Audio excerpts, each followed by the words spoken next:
Hey now, better late than never. We are live, everybody.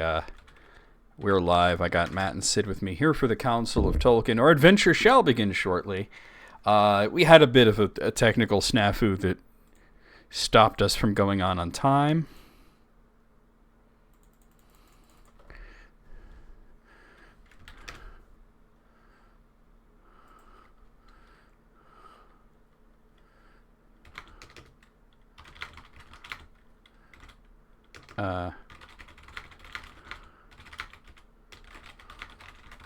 So let me get the no cursing rule out in effect here. But shoot, that's going to cut into a lot of what I have to say. Well, before you joined, when we were waiting for you, me and Sid did have a whole discussion of Elvish cursing. Oh, how nice. Yeah. I could probably get away with it in Quenya. I could say things like putka haka putka, which is a specific act that two people can do that involves the posterior. Mm-hmm.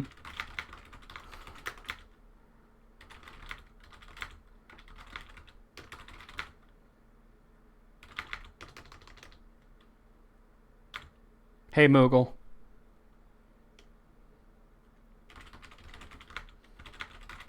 Okay, let me just go ahead and pin that. Okay, we're all set up. We're not going to do a long preamble here on this. We're gonna jump right in because we're just so behind, or as Tolkien put it, haka, which is Quenya for somebody's behind. I love it. I thought you might like that. It sounds terrible all by itself. Well, when I said it to Sid, I said, "Do you know what that means?" And he says, "It doesn't sound nice." I said, "Well, that depends on who you are, I guess."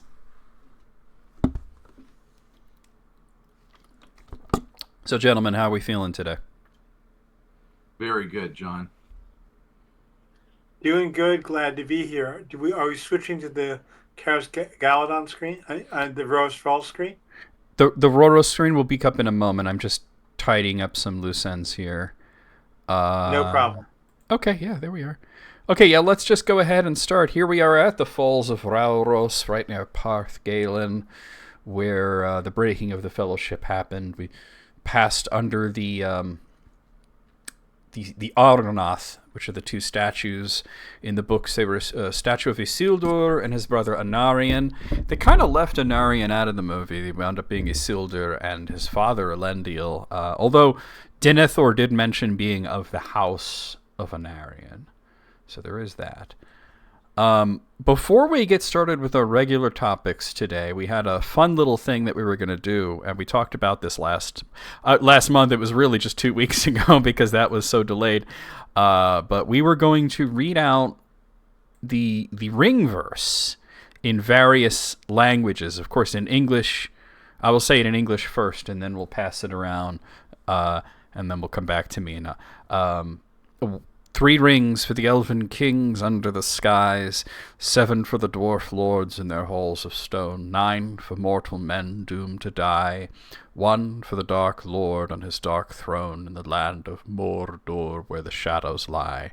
1 ring to rule them all, 1 ring to bind them, 1 ring, 1 ring to find them, 1 ring to bring them all, and in the darkness bind them in the land of Mordor where the shadows lie. So that being said, let's start with you, Matt. You were going to read it in, I believe, Russian? Yes. You guys ready for that? I am very ready for this. I'm very curious as to what it's going to sound like. And I didn't know that you spoke Russian until Ah, last time when you mentioned it. I studied it in college many years ago, and in the Navy I used it, and sometimes in my college courses I used it a little bit here and there. But yeah, I speak it. And just 1 second, I'm almost ready. Mm-hmm.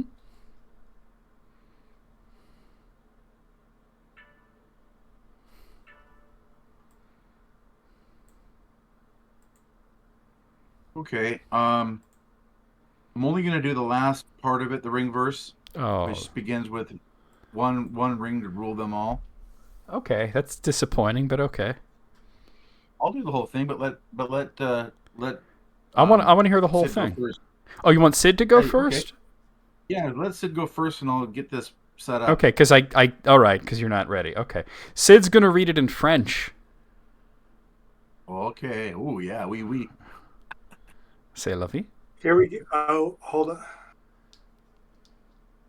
I have to adjust my screen. Okay. Apology.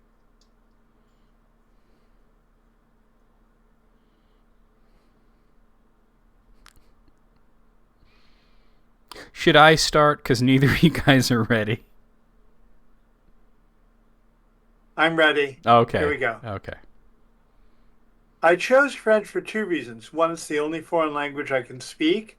And two, I had a feeling it's very hard to sound evil in French. Yes. But you can sound somber. Yes. And there's an interesting point about that. Somber means in a shadow. In the land of shadow. Exactly. I love it. Trois anneaux pour les rats d'Elve sur le ciel d'azur, sept pour les seigneurs nains dans leur début de pierre, neuf pour les hommes mortels destinés au trépas, un pour le seigneur des ténèbres sous son sombre trône. Dans le pays de Mordor où s'entendent les ombres, un anneau pour les gouverneurs tout, un anneau pour les trouver, un anneau pour les amener tout, et dans les ténèbres les lier. Au pays de Mordor où s'entendent les ombres. You know, I actually could kind of catch a lot of that. That was cool. I don't know French, but there were a few. I was like, okay, there's where you said Dark Throne. I caught that very, very clearly, and Shadows. I caught very clearly. Very cool, Sid. You sounded very sensual. You're about to seduce a French elf. Matt, are you ready in your Russian version of the ring verse? Yeah. Almost. Almost. Should I go then? Yeah. So I decided not to use a real word language. I decided to recite it in Quenya Elvish. So not Sindarin because it's more difficult and not as complete of a language. And what's interesting is that when we were talking about this through email, Sid found a website with the ring verse listed in 69 different languages. And, I was looking for my translation, which was incomplete. I completed it today. I could not find it easily, but Sid said, well, maybe this will help. And he sent me the link. And there were two different Quenya translations on there, both very different from each other. One was a little similar to mine, but not exactly the same. And there were two different Sindarin ones in there as well. And the cool thing about it is that, no two people are going to translate it to Elvish the same way. But here we go in Quenya Elvish. Neldeko moranai tar eldar nu fanayara. Osko kamare nai tar kazar dumyare ondo. Narta a firima edain numbarto le quale. I corma morator pique uma velesoria. Corma illucunta. Corma hirte. Corma lenante luye mi lume liata mi mordoro lisa e avathar lanwa. There you have it. That's I really like how it sounded at the end. In the land of Mordor where the shadows lie, that part. Mi mordoro ise avathar lanwa. I would love to be able to just speak Quenya fluently. It's never going to be a thing, but it would be wonderful to do that. Okay, Matt, you've got to be ready to do it at this point. I am. Okay. Okay, ready? Yes? Ricolza de la efrablik finig. Corone pod nemiot. Siem de la gormich Ladik I Kamilich Shetorach Iverat. Ilasi Murek Liod Yid. Abridnich Nasem Yet. Odno Dilan Tomorrow Astirena Na Ero Tomno. Overenya. Odni Koltsa. Shtobi Pribiet. Imi Visiemi. Ona Koltsa Shto 90 Ich. Ona Koltsa. Shtobi Sobrat Ich Vir I Vot Timje. Sabiat Ich Etram Strame Modoria. Ide Okoriatia Tini. Is the Russian word for Mordor Mordoria? Modora. Modora? Oh, that's interesting that it says. Places are feminine. They usually end in an A sound. Oh, so you went with okay. So all right, I got you. So the main part that we all know is One Ring. Yeah. That's Adna Kultsa. That's One Ring. That's where it really starts. Is where most people could follow Russian. Russian's kind of hard. Yeah. Adna Kultsa is One Ring to rule them all. Shtobuit Praviet. Yeah. For the One Ring. And then again, it says Okay. Odna Kultsa Shtobi. So Matt. it goes on One Ring. Matt. One Ring. Yeah. Stop. Time. Yeah. Okay, so we have to move forward. I'd love to let you go on because I find the linguistics fascinating, but we're on a time crunch here. So we're going to get to our topics here. Matt, you're going first. I'm going to give you 2 minutes, hopefully less, but you have a 2-minute time limit here to introduce your topic that's going to be for the next half hour. Go ahead. Okay, well, thanks for joining us today. My topic is kind of a end of times, a Calabeth, kind of a topic, and I'm going to go with Dagor Dagorath tonight. Dagor Dagorath. Yep, Dagor Dagorath, to see how we think Morgoth or Melkor, if he's going to revert to his name, which he's not, he's going to be Morgoth still, how he gets out of the Doors of Night. How does he actually achieve this? Okay. All right. I mean, I have some thoughts on this, but I want you to talk first about it. But I just want to say that the one thing that struck me there was that you said that he would not go by the name Melkor. He always went by the name Melkor. He would not allow anyone to call him Morgoth. Oh, I agree with that. I'm just talking about when he tries to come back for the last battle. He may not be called Melkor.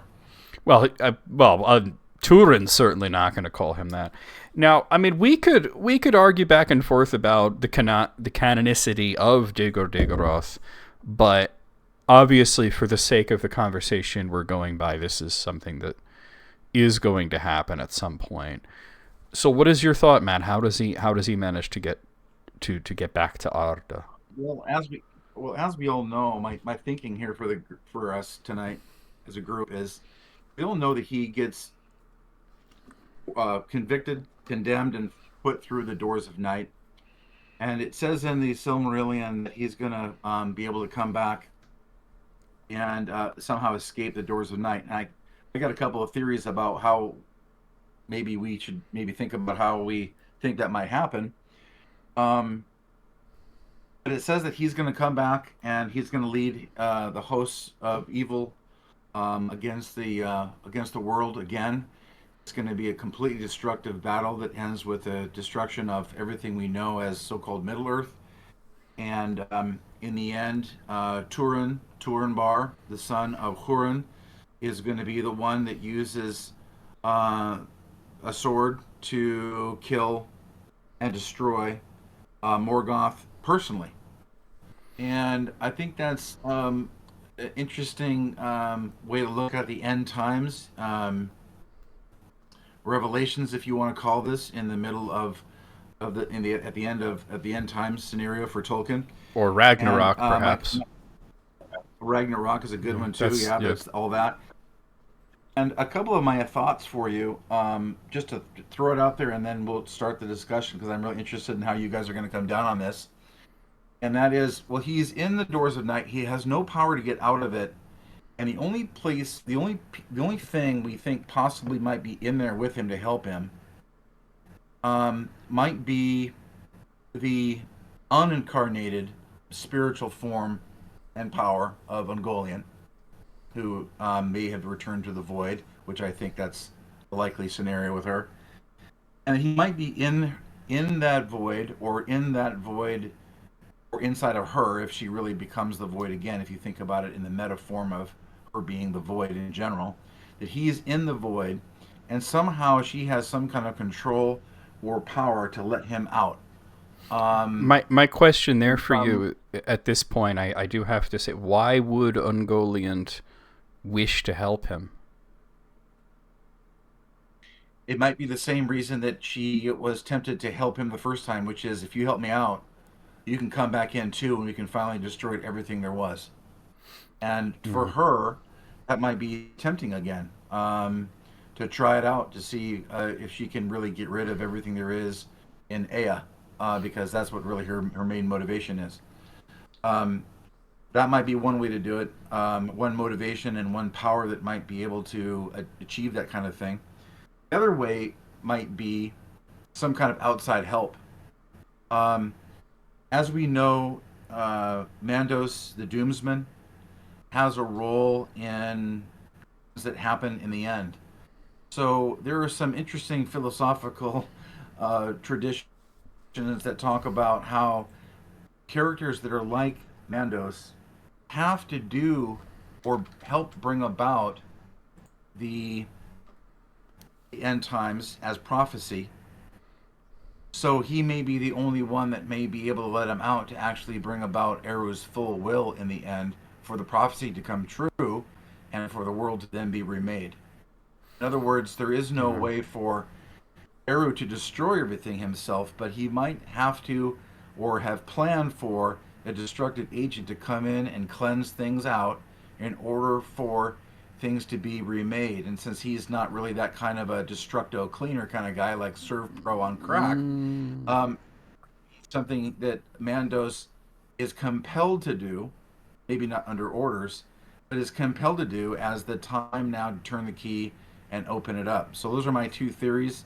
I got another one, but I'm going to leave that where it is for now. Okay. I'll let Sid go. I didn't have any theories when we started, but I have 4 now. Thanks, because you're stimulating a lot of thinking here. First of all, I do hold Dagor Dagorath as non-canonical. I agree with you there. So, but I won't say any more about it. But taking it as is, Matt introduced a very interesting and mildly shocking one.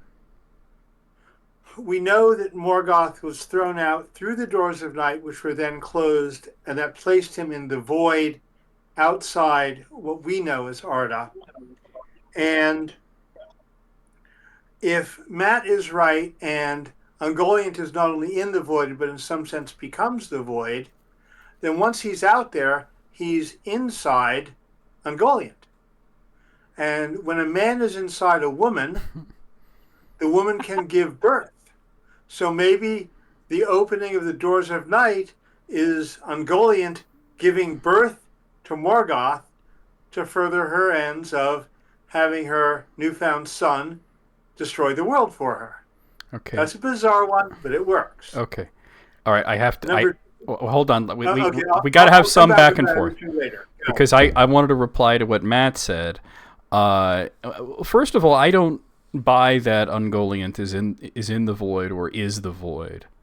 I think she is of the void, but I don't think that she is the void itself, because I think the void is a whole lot of nothing, and that is sort of like Melkor's entire problem with it. Even before the world was created, he was out there searching for the secret fire because he wanted to fill the void with things and with life. And, he was impatient. And I had an article that I wrote a little while ago, but it kind of resurfaced recently in that... Oh, hold on a second. Yes? Oh, okay. So, 1 second, guys. Here we go. So, my thought here is that his desire to fill the void with things was not in and of itself evil. But he wanted to make things in his own image. He wanted to become God in that sense. And that's where he faltered, obviously. I think that, I don't think Ungoliant's there. And I don't think that, like what you said something interesting, is that Eru Ilúvatar is not destructive, and, well, just ask Numenor about that one. Okay. That's I agree with you, John. Yeah. I agree. I'm gonna. That Ungoliant is not. Oh, sorry. I have my. Well, I was going to say I have my theories, but I wanted to kick it back to Sid because he has more theories. Okay. Two more theories. I'll keep them short. One is the one thing we know that Morgoth can do, even though he's cast out into the void, is because he poisoned the minds of men through evil dreams before we awoke, after we were created and before we awoke.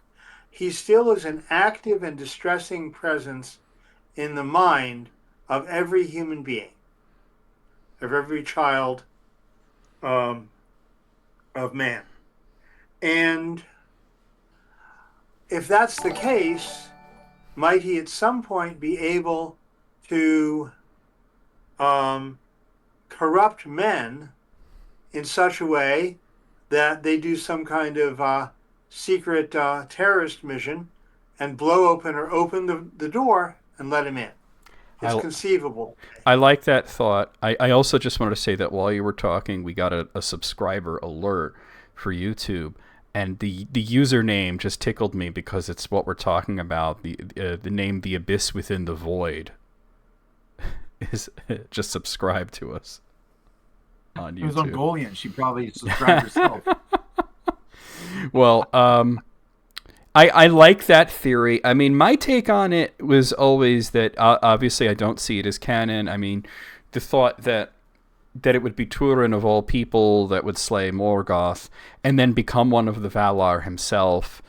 And the prophecy kept changing, and by the end of it, it was a mannish prophecy that he was going to slay not Morgoth, but actually Ancalagon, and that the final battle was referring to the War of Wrath. And of course, then Tolkien changed his mind, and it was Eärendil that slew the dragon.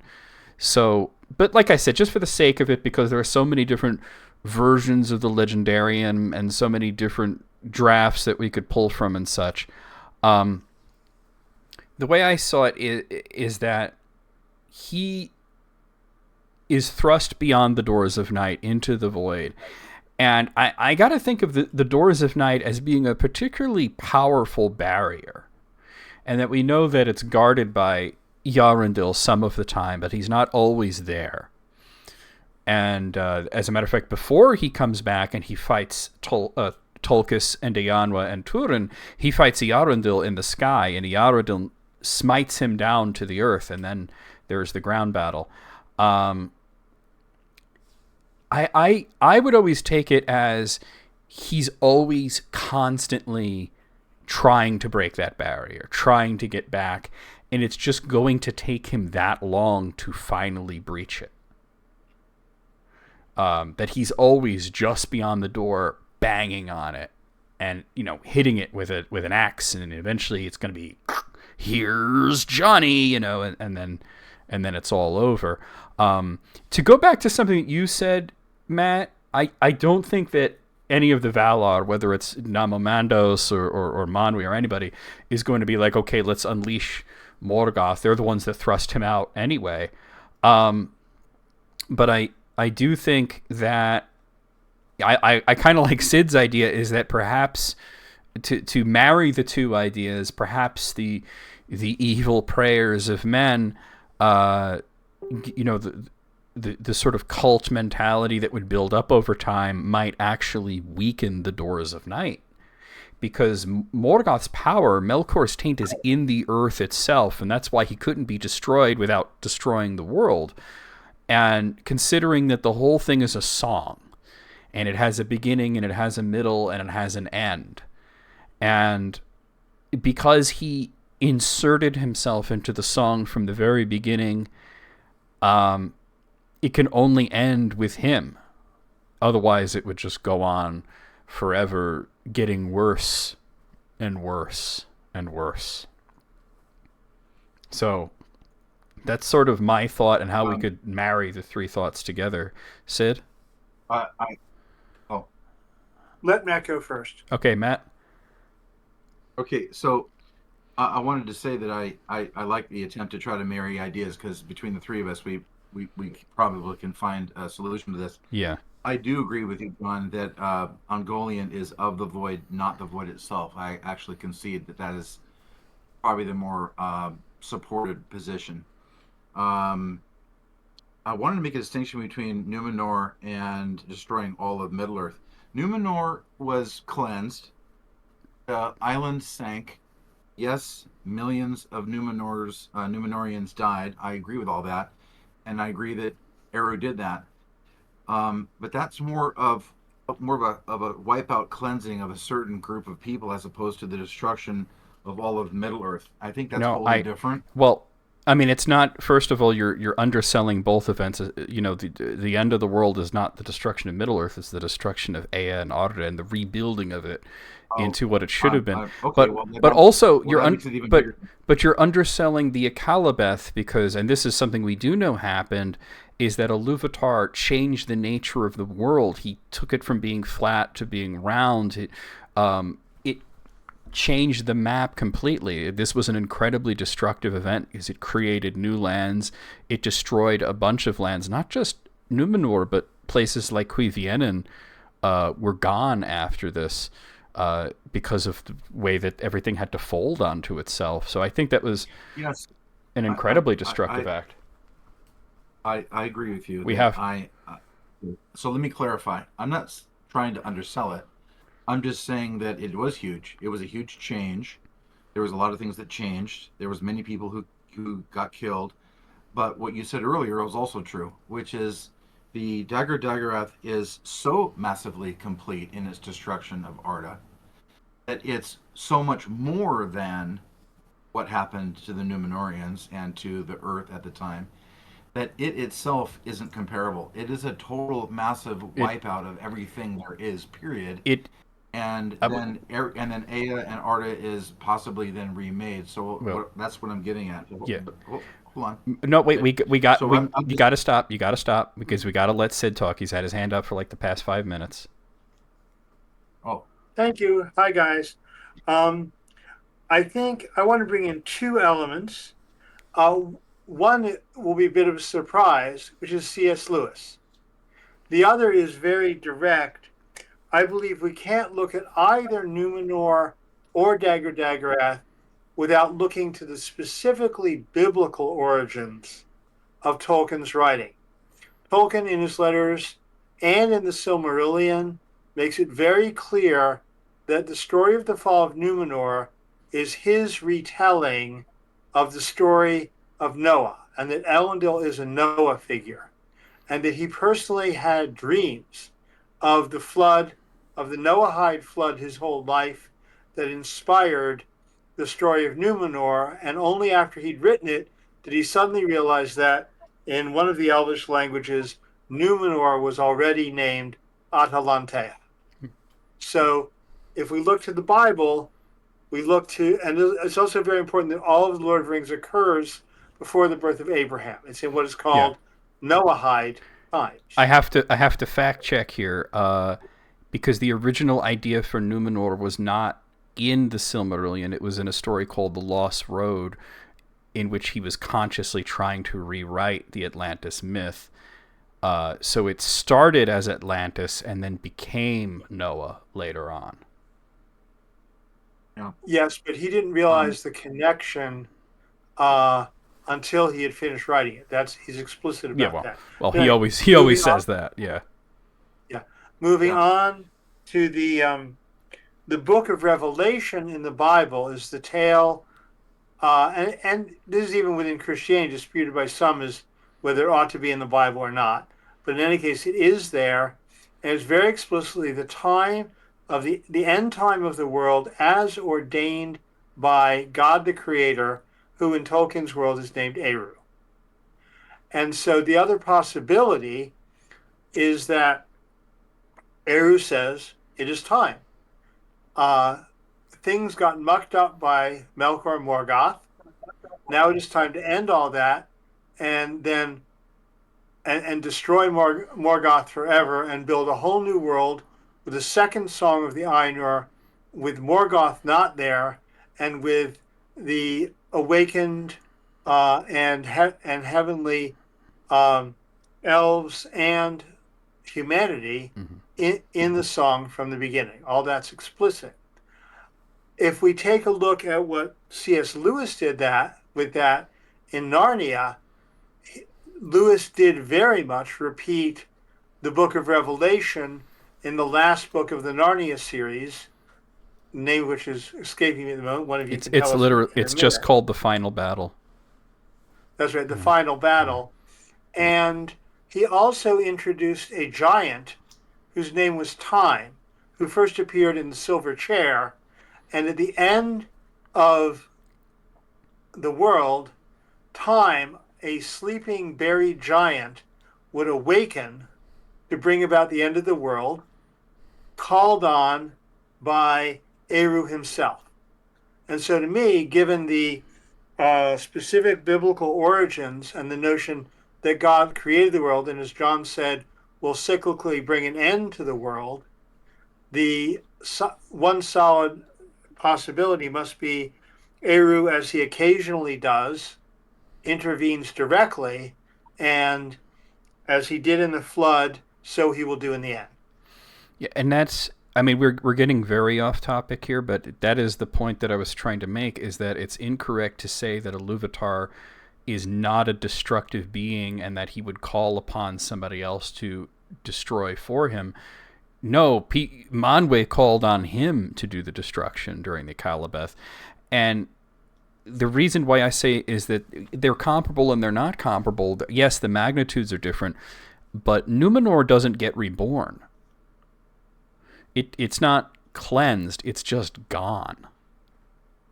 Well, it gets reborn. It gets reborn in the creation of Gondor and Arnor. So it gets reborn on Middle Earth proper. I see. I don't think that's. I think that's a completely different thing, because they don't even follow the laws and customs of Numenor. It's a completely new thing. It's like what Sid says. It's like Noah being the faithful and taking his family and those that are faithful away, and they don't recreate the old society because the old society was fallen. But that's how the Hebrews go on. The faithful go on, and that becomes the new Hebrew faith and the new tribes as they go on. So yes, I agree with you what you're saying. I'm just saying that Numenor lived on through the 9 ships of the faithful that made it to Middle-earth. That's okay. You're being too philosophical here. What I'm saying, that's what the text says. I know, but you're being too philosophical because you're missing my point. My point is that Numenor, the place, was destroyed. It was not remade like the world will be after Dagor Dagorath. They will remake the world, and we have hints that even places like Beleriand would exist, because when Galadriel and Celeborn spoke to Treebeard, and his question to them was, "When will I see you again?" And Celeborn said, "I don't know." But Galadriel said, "We will meet in Beleriand when it is reborn." I gotcha. Let's get back to the topic a little bit better, because I want to ask one question. We only have we have seven and a half minutes left. Okay, just to let you know. Okay, I'm on board. I'm on board with what you guys are saying. But I have one clarifying question. Since I'm just talking about what Tolkien says about him escaping and destroying the world, we know he escapes. I mean, we know that's what he says that happens. So if he escapes, the question is, how do you think he does it? Who achieves it? I understand that. Understand what you're saying. I gave you my theory. But are you saying that Are you saying that you guys don't come down at all for Mandos having a doomsman's requirement either given to him early on or by Arrow to open the door and let the end of the world come so it can be remade? No, I don't buy that for a second. Sid, your thought on that? I don't either because I see Mandos as misunderstood when he's thought of as bringing doom. He brings warnings of doom. He says what consequences will be through his insight into the nature of God's justice and his foresight into what happens when you take an oath in Eru's name and so forth. But I don't see him as an actor of doom at all in any circumstance. Also, when Tolkien used the word doom, it did not always have a negative connotation. He used the word doom a lot of times just in place of the word fate. Yeah, I agree.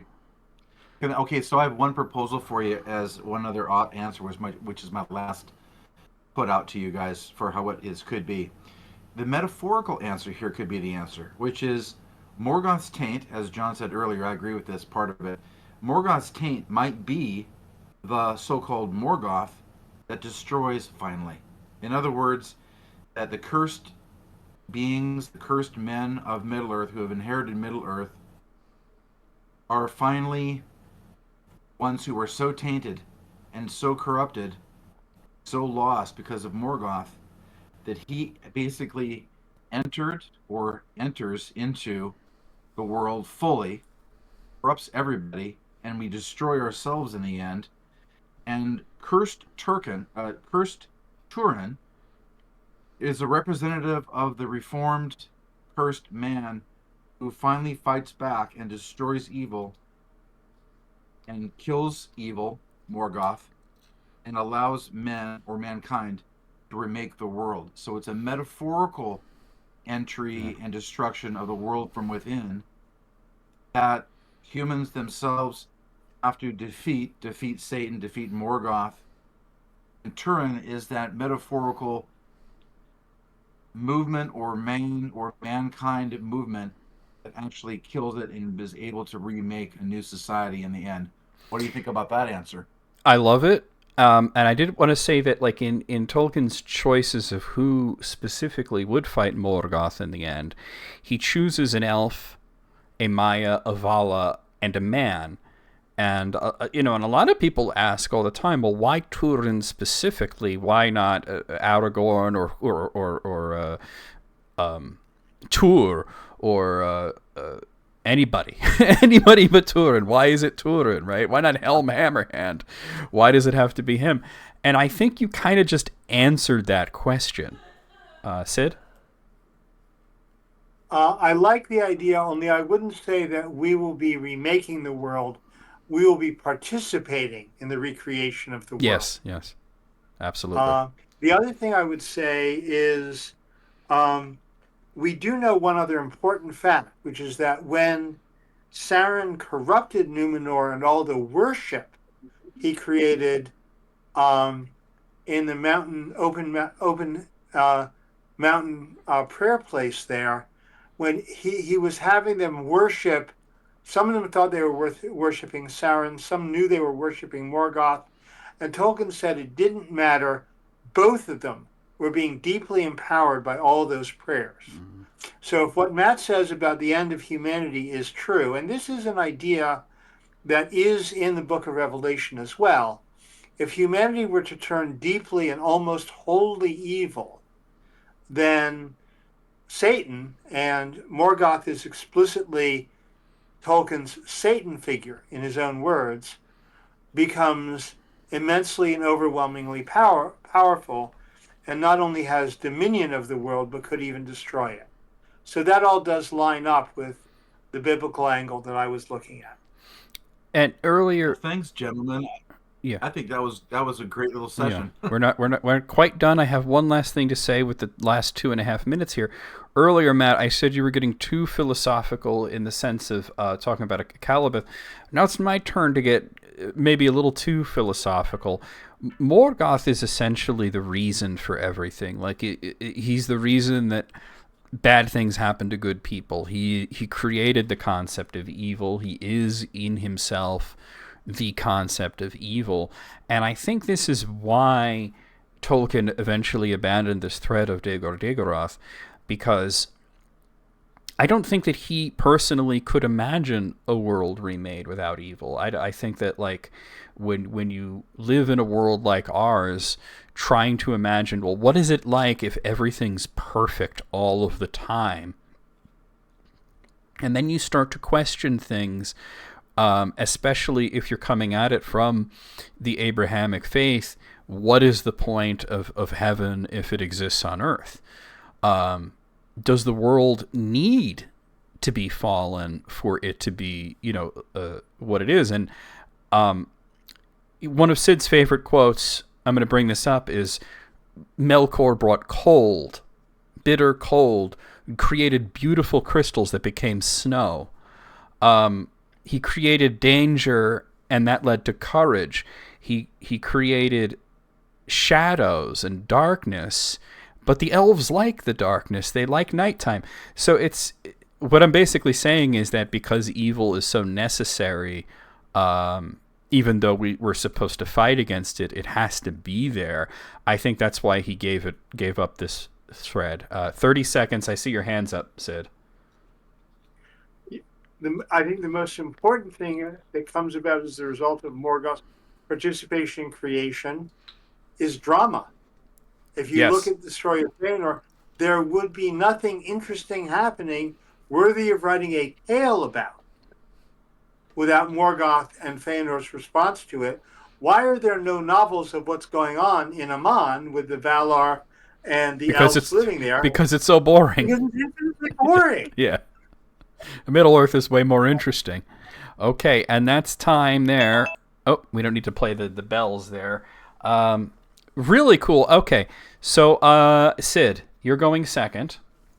I'm going to set the timer for 2 minutes here, and you're going to give us a brief overview of what we're going to be talking about for the next half hour.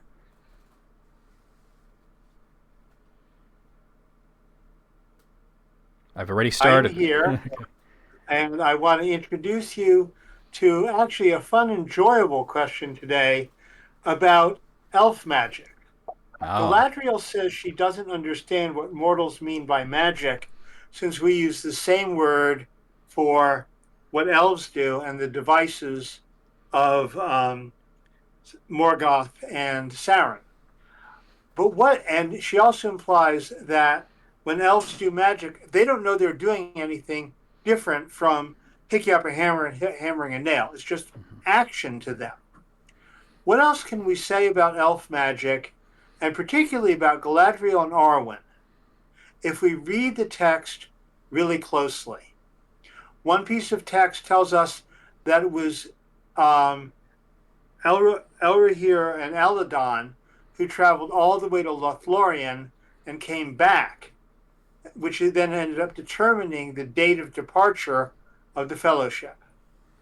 Here are some questions about Galadriel and Arwen and a couple of other things. Who was allowed in Lothlorien other than the residents? Was Celeborn a member of the White Council? When did Galadriel learn that Gandalf might return? All of these have points in the text where we can come up with what I see as incredibly definitive interpretations if we look closely. For Arwen, what did it mean that Arwen watched over Aragorn? Did Arwen use Galadriel's mirror? Did Arwen have something like Galadriel's mirror of her own in Rivendell? Okay, Sid. In what ways did Galadriel's mirror work like a Palantir? In what ways was it different? You gotta stop. Three more? Stop. You out of time. Okay. Because that was a lot of questions. Like I said, a brief overview of what we're going to be talking about. All right, I'm going to set it for a half hour here. I think that my interpretation of what defines magic is essentially, what can somebody else do that I can't? Elves do a lot of things that mortals can't do.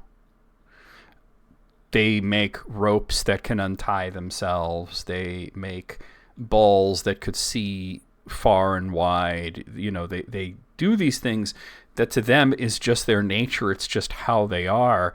To them, magic is, you know, the device of the enemy. And Gandalf made an interesting little comment once about how he once knew all the magic of elves and dwarves and men and goblins. You know, so essentially magic becomes the differentiation between the races and their capabilities. What can one do and the other can't? You use the example of striking a hammer. You know, when a man strikes a hammer, he might pound a nail. When Aule strikes a hammer, he might create life. It's very, very there's a big difference, and there's a lot of things in between those two extremes. Out of the questions that you posed, the one that was the most interesting was about Galadriel. How did she know that Gandalf was going to return? I think it had to have involved the mirror itself, because she was so correct as to somehow get in touch with Gwaihir and then convince Gwaihir to go to a very specific spot. They told her that Gandalf had fallen in the pit of the bridge of Khazad-dûm, but she told Gwaihir to go look at the peak of Zirak-Zagil. And we know that the mirror can show things that are currently happening. She probably, or have happened recently, or can happen. She knew where to send him. She knew to have white robes. That's the biggest thing. She had a staff and white robes ready for him. That's the biggest one for me. The only other thought I have before I turn it over to Matt, Celeborn was on the White Council. The reason that I say so is because all the elves are always saying that he's the wisest of them, and we don't really have any examples of that in the actual story. They must get that idea from somewhere. Matt? I think I agree with you on that, John. I think there's more evidence that he was probably part of the White Council just for two reasons. One, he was very wise and very old, and also was the husband of Galadriel. And what we know of elven marriages is that's kind of a big deal. And I think that the likelihood that he was there for a lot of those meetings, if not all of them, is highly probable. So I go with that. And then I have always thought, and more in the last several years, that there's a big difference between enchanted and magical. And I want to just give you my idea about that real quick. I think, and give me some leeway here because I'm talking about a kind of a general scope.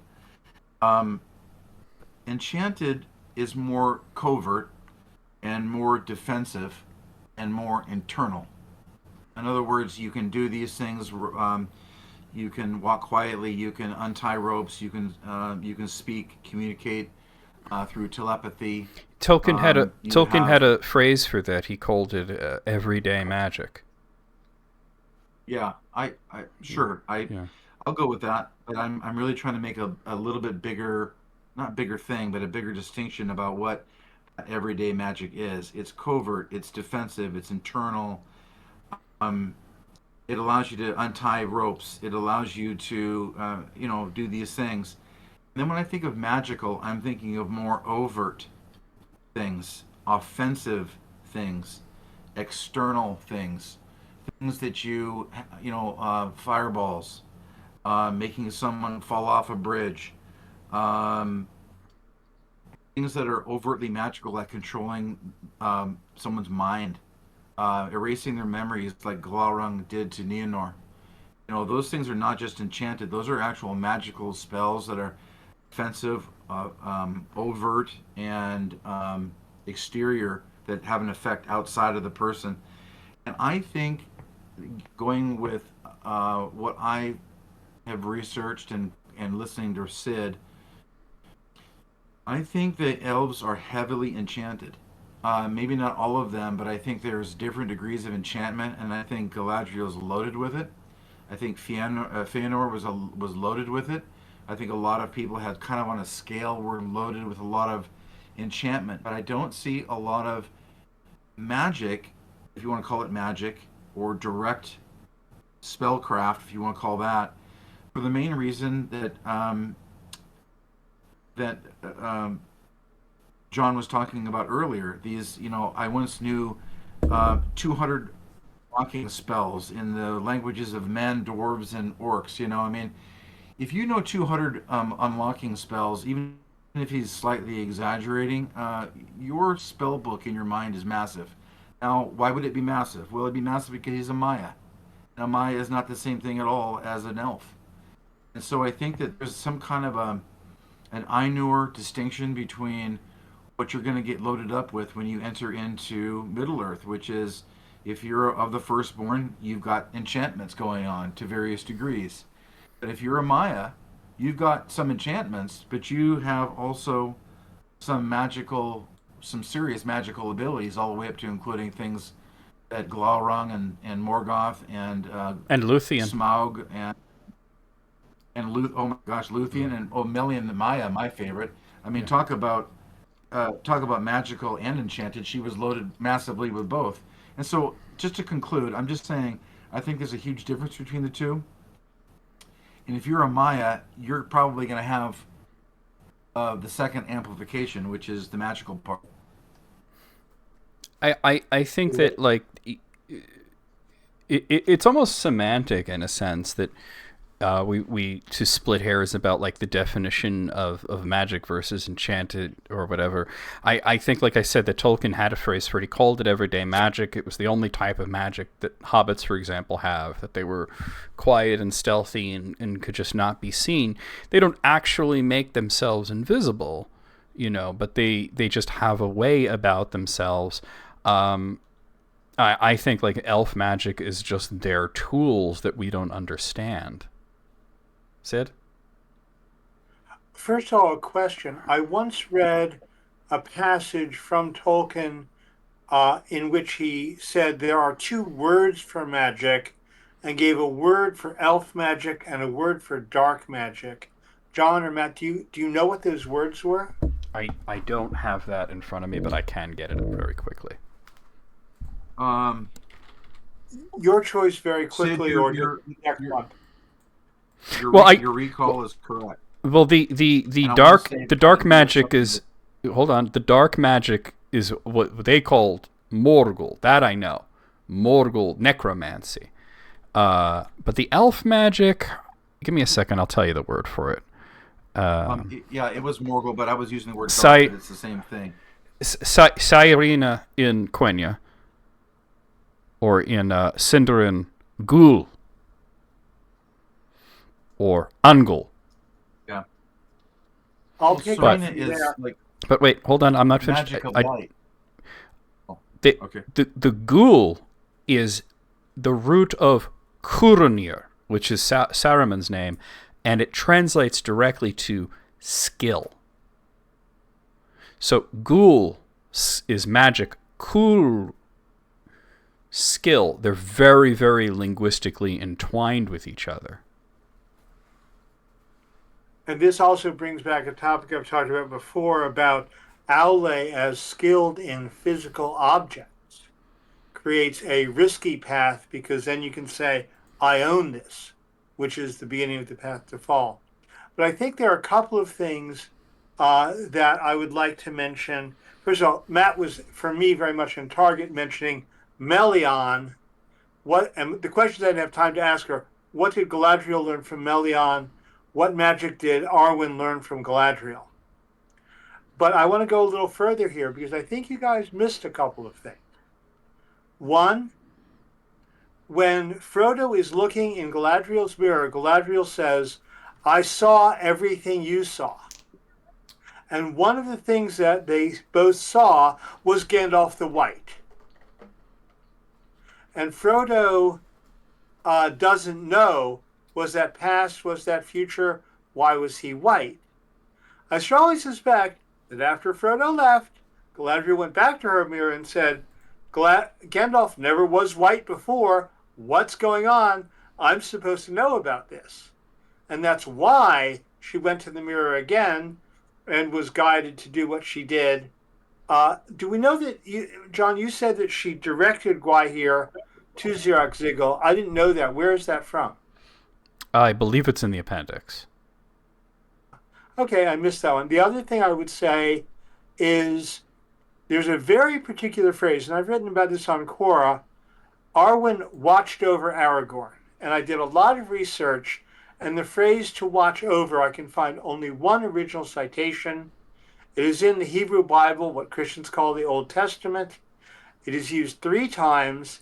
The only person who does it is God, and it means to protect, not just to see, but like a mother watching the baby in the playpen and making sure the baby is always safe. And I believe that Arwen did that for Aragorn and made completely sure that he never got injured. In the books, he's never injured at all.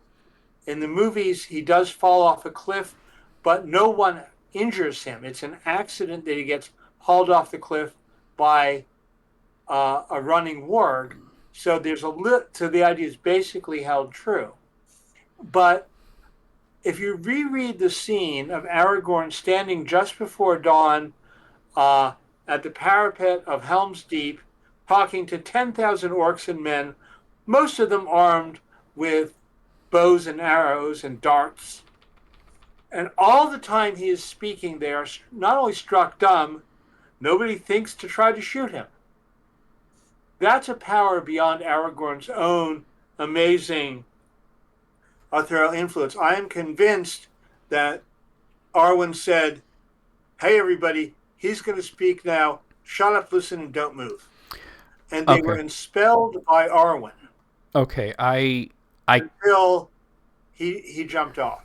I also want to say, by the way, I disagree. I think that Celeborn was not on the White Council, and we learn that when he speaks in the first meeting, and he does not know what Galadriel knows of Gandalf's plans. Nobody knew of Gandalf's plans. She just said, when they arrived in Lothlorien, she said, "Where is Gandalf? I have a great many things I wish to speak with him about." But there's no indication that she knew any of his plans other than that he was supposed to be there and that he wasn't. I have to address this idea that Arwen was protecting Aragorn at Helm's Deep. And I'm going to read the actual quote from Appendix A, where it says this. "So it stood afterwards between Elrond and Aragorn, and they spoke no more of this matter. But Aragorn went forth again to danger and toil. And while the world darkened and fear fell on Middle-earth, as the power of Sauron grew, and the Barad-dûr rose ever taller and stronger, Arwen remained in Rivendell. And when Aragorn was abroad, from afar she watched over him in thought, and in hope she made for him a great and kingly standard, such as only one might display who claimed the lordship of the Númenóreans and the inheritance of Elendil." I think that obviously she was thinking about him. I would even be so bold as to say she was praying for him. But I don't think that the reason that he's able to stand on the parapet and speak to the orcs and not be shot by arrows is because of Arwen. I think it's because of the author's view of how war is supposed to work, and that he was having a parley and speaking to them the same way that the mouth of Sauron would come out and speak to him and not be threatened. And I think that in his role as an emissary there, because he was not part of the battle until he rode out with Theoden, he was an emissary, and they knew he was off limits, and even the orcs would hold to such laws. Go ahead, Sid. We simply disagree. I don't believe that the Uruk-hai would respect a parley, number one. And number two, as I said, the term watch over is used only 3 times in all writing ever, and it always means to completely protect the way God protected the people of Israel. So I'll stand on my view, you stand on yours. Yeah. No need to agree, but that's how I see it. I mean, I think that they do respect the parlay in a sense, because eventually they tell him to shut up and get down from the wall. They say something like, I have a "You've thought about spoken this. enough," I have a thought about a harmony that might be lying under the surface for this. When you are an elf and you're aligned with Eru and the Ainulindala, you're praying when you watch over somebody. You are, in the Christian tradition, you're not actually watching over them. You are watching over them with your prayer so that God watches over them. So there might be a meaning in which Arwen is watching over them in thoughts and prayers, and because that tradition means that that's the same thing as God watching over them, that she was watching over them. I mean, there is that tradition in prayer and spirituality that kind of covers that. But I do want to say that I think that elves are over exaggerated for their magical power, when in fact what we're talking about is enchantment power. And I want to talk about that real quick. Well, hold on. Hold on. Oh, Because I just want to point out, because you keep bringing this word enchantment up, and I don't know. I just did the word enchantment does not appear in the Lord of the Rings. I understand that. So where are we? We're drawing a line here, or I should say, you're drawing a line here between enchantment and magic, and it's not a word that Tolkien used. No, I know. No, I'm not saying, I'm not claiming it is. I'm trying for our audience to understand what other words might be used to talk about something that's less that's covert and overt, defensive, offensive, internal, external.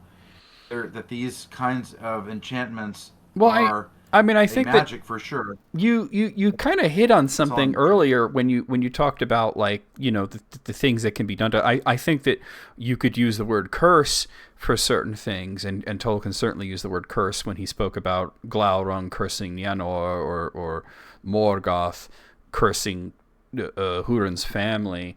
And by the way, to respond to Sid, the phrase "watched over" does appear 3 times in the Lord of the Rings. The other 2 times, one is just saying that the other hobbits watched over Frodo when he was wounded, and the other is that an area of land was watched over by great fortresses. So I don't know where it's coming from that the term "watched over" can only mean one thing, when the 3 times in the Lord of the Rings that Tolkien uses it are in 3 completely different contexts. Go ahead. Quick reply, but each time they mean to protect. Fortresses protect an area of land. When Frodo is ill and in danger, his friends watch over and protect him, especially while they're still on the road to Rivendell. Well, to put that in Aragorn, yeah. To put that in context, they watched over him and they bathed him and cleansed his wounds. And to put Arwen in context, she watched over him in thought, so that he was never wounded. I see a strong parallel. I guess what I'm saying, what John's kind of saying, if I can interject real quick. Go ahead. Is that to give Arwen that kind of power, the way that Sid is maybe interpreting it, I think, the way I hear it, is to put her on a level of power of overseeing and protection and awareness, a whole bunch of things that are at the level of Luthien and Melian. And I don't think that that's what's happening here. I think it's more in spiritual prayer and presence and and oneness, alignment with and oneness of somebody you care for, that is being cared for by Eru, by the powers that are in Arda, like the way that John's thinking of it. Because if it's not the way that John and I are kind of thinking of it, then Arwen, who is not a very powerful magical being as elves go in the Legendarium, she would be then having a power that's perhaps even past Melian. I mean, this is a long ways away. This is a lot of distance and time and power to be able to have what you would call protective power. And I don't see Arwen having that kind of power. I agree that I don't think I disagree that she's not powerful at all, because I think she's greatly powerful in her own way. But I don't think that she could make Aragorn invincible.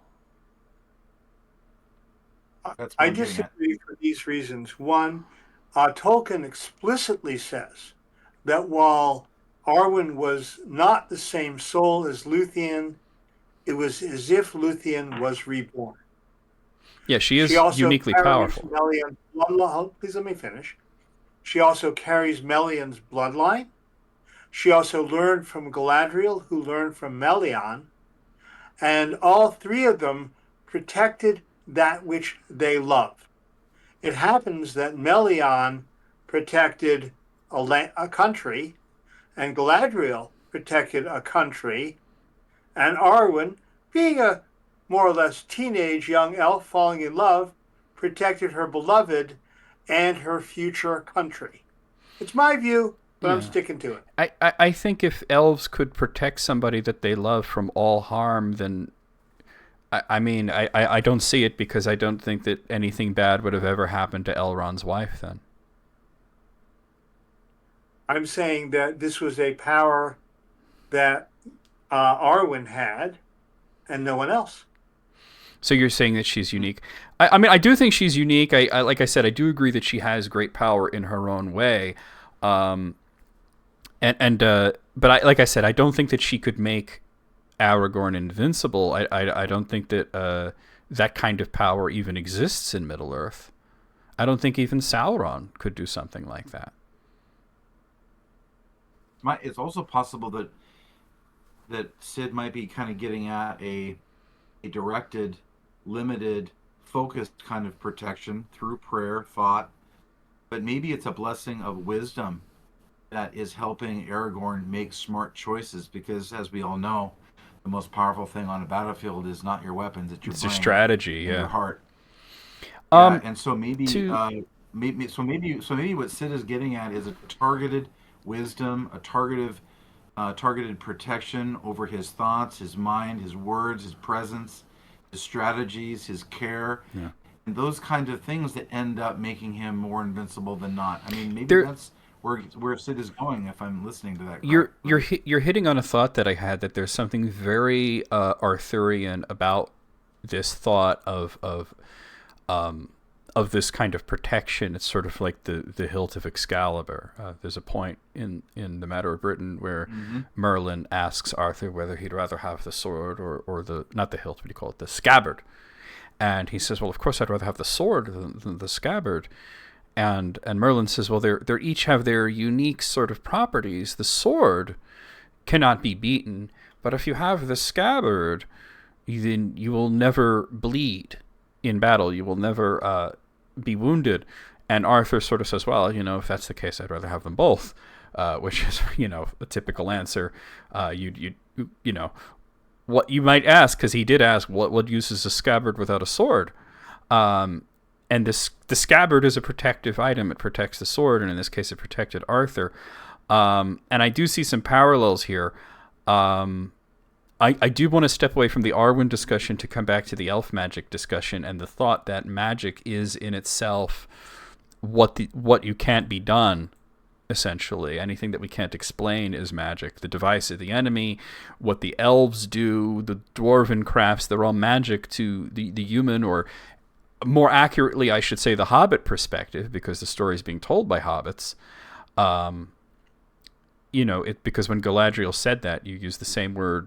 She's talking to Sam. Mortals dying, is that magic to the elves that we pass from the world? Absolutely. And I think in general, magic being that which we don't understand is definitely a mortal view, as in elves and also implied humanity. But yeah, there's no question that to the elves, the great magic of being able to leave the world and return to Eru is something they yearn after and wish they could have. This reminds me of the scene in The Lord of the Rings when Boromir was dying, and Legolas was played by Orlando Bloom, and he has that look on his face of complete mystery and awe about Boromir passing. It's one of the great ways that Jackson's team or Orlando Bloom both actually, were able to interpret and show that in that one scene, that one glimpse was so intelligent and deep.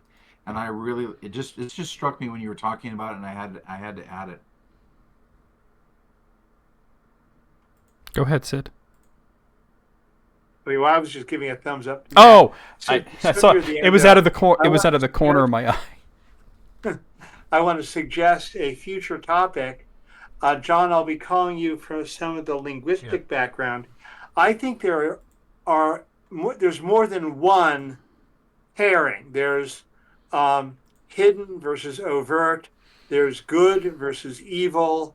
There's also solid, with everything Ale and his people do is made of solid, and water, where Galadriel's phial contains the light of Arundel's star, but not in a gem, in a liquid.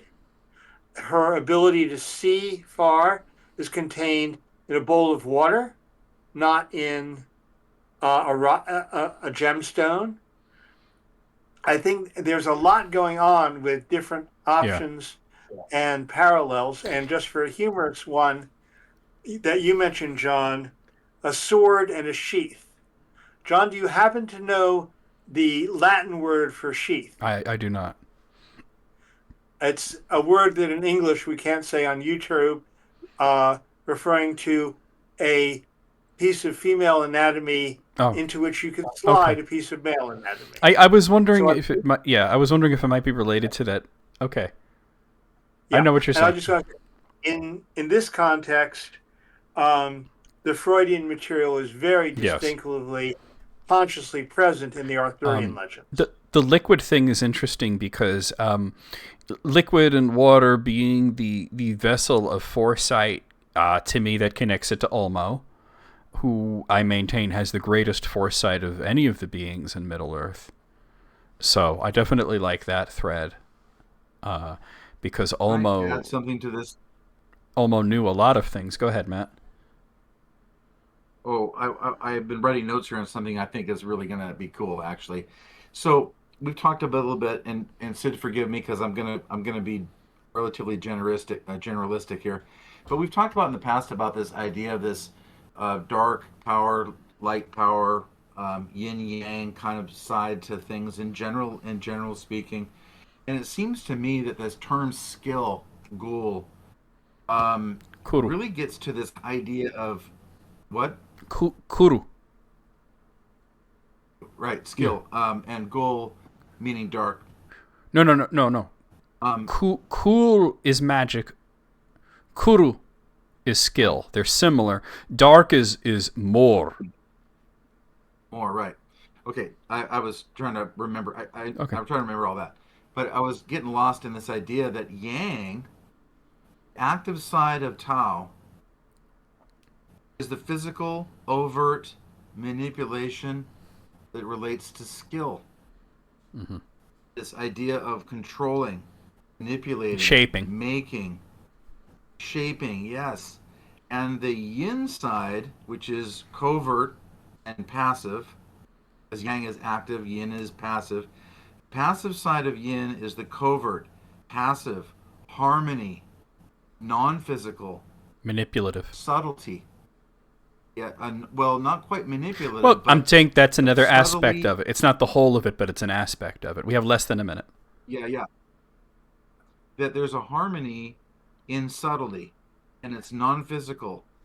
So there's these two sides of how magic is being used. I call it enchantment being maybe the passive side of magic. I understand that's not a word that Tolkien uses, but it's something we understand. So I wanted to bring that up as a possible explanation of the two.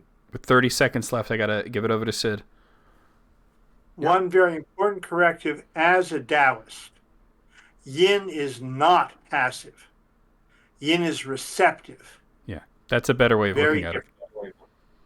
And also, just to make clear to other people, yang is not evil and yin is not good. That's a common mistake.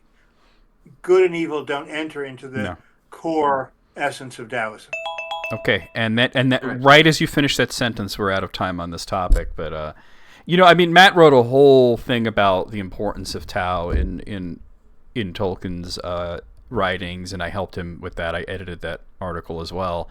And it certainly was really fascinating, and I suggest anybody out there watching or listening to absolutely look that up on Quora. And as a point, it was one of the articles that a lot of the Nine worked on, especially Sid. Mm-hmm. So that article had a lot of input and a lot of edits from everybody. So it's really a kind of a true article. collaborative effort there.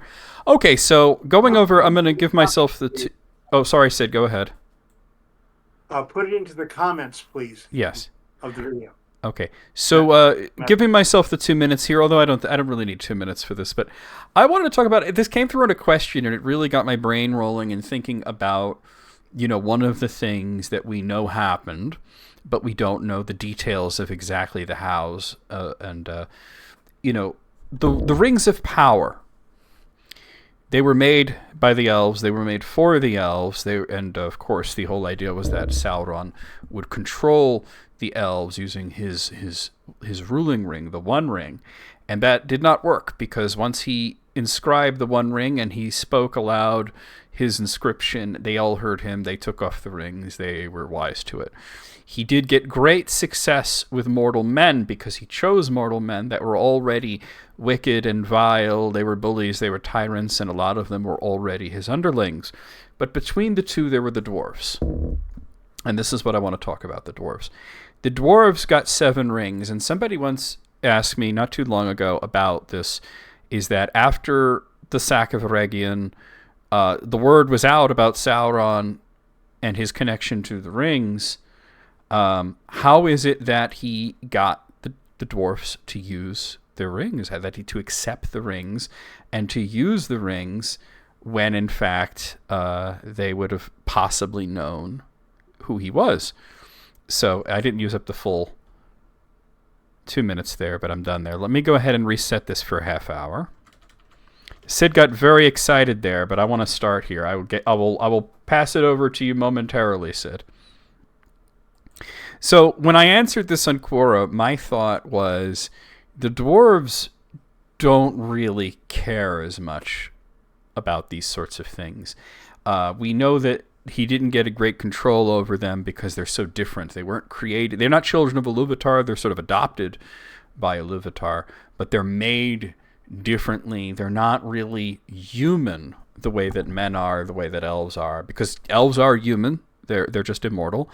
They have the same anatomy that we have, the same physical structure. Dwarves are different. Dwarves are a wholly different beast. Sauron was not able to control them. The rings weren't exactly good for them. It did make them greedier. It enhanced their negative traits. It led to the downfall of their society eventually. But did he come to them openly as Sauron and offer them rings, or did he send an emissary, or did he disguise himself? This is the really exciting question. Sid is very excited to answer, or to at least give his input on this, so I'm going to kick it over to you first. We're not hearing you. A question before my answer. When Sauron got a hold of the rings, was this after the fall of Numenor when he could only appear as Sauron? Or wasn't it while he could still appear as Anatar and therefore could look beautiful? Numenor was absolutely still around. This was fine. That's what I thought. Yeah. I jumped like this because you presented something that I believe is very much an erroneous anachronism about the entire history of Middle-earth, and is one of the reasons I'm not very interested in watching the Rings of Power. If you look at times before the invention of the printing press, you're going to find that nobody knew what was going on elsewhere. We don't even know for sure that the dwarf kingdoms were in touch with each other. We don't know that any dwarf kingdom other than Durin's knew anything about Anatar. Okay, and I'm firmly of the belief, I mean, there may be exceptions to this. Well, I need to fact check that. Let me finish, please. I'm firmly of the belief that as things actually happened, not as reported later in history, most all the time, nobody knew what the other guy, enemy or even potential ally, was doing. Okay, I have to fact check You want to that reply to that? because out of the 7 dwarven kingdoms, 4 of them were in Moria, and that's important. And the other thing to point out is that Eregion, or Hallan, as they called it in The Lord of the Rings, was specifically made to be in friendship with the dwarves of Khazad-dûm. Celebrimbor loved the dwarves. He wanted to learn from them. It was right outside the doors of Durin. So I do believe that, yes, word doesn't get around so quickly. That is true. What the questioner was saying is that perhaps specifically the Anatar guys was compromised. And I said that, Sauron could have used a whole bunch of different forms because, as you correctly pointed out, Sid, this is before the Akalabeth. He could take any number of fair forms. But did he really need to? The dwarvish lore, and we don't know if this is true or not, because as you very correctly pointed out, there's how it happened in reality, reality, and how it was reported by the people who wrote it all down. They said that they already had one of the rings, that the elves gave them one of the rings, and that Sauron gave them 6 rings. And it's sort of an interesting thing. So I guess really the question is, though, like, would he bother to disguise himself with the dwarves, or would he come to them openly? That's the real interesting thought. Actually, since I said part of what I was saying, let me just... Yeah, no, go ahead, Sid, and then we'll kick it over to Matt.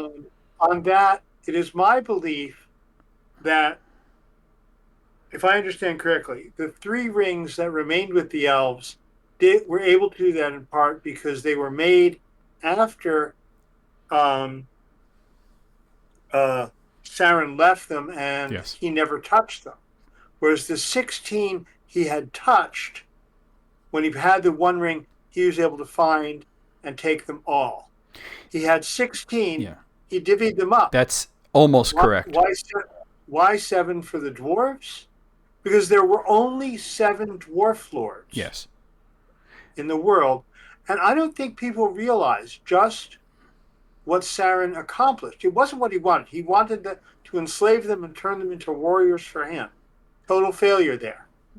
What he completed was the utter genocide of an entire race. Yes. After Sauron was done with the dwarves, all 7 kings had fallen into greed and closed-minded selfishness. All of the kingdoms were destroyed by either dragons or a Balrog. And the most powerful dwarf kingdoms we had after that was the brief reign of Erebor until Smaug came, and the Dweezil Iron Hills. And the Blue Mountains as well. Let us not underestimate the utter destruction of an entire race.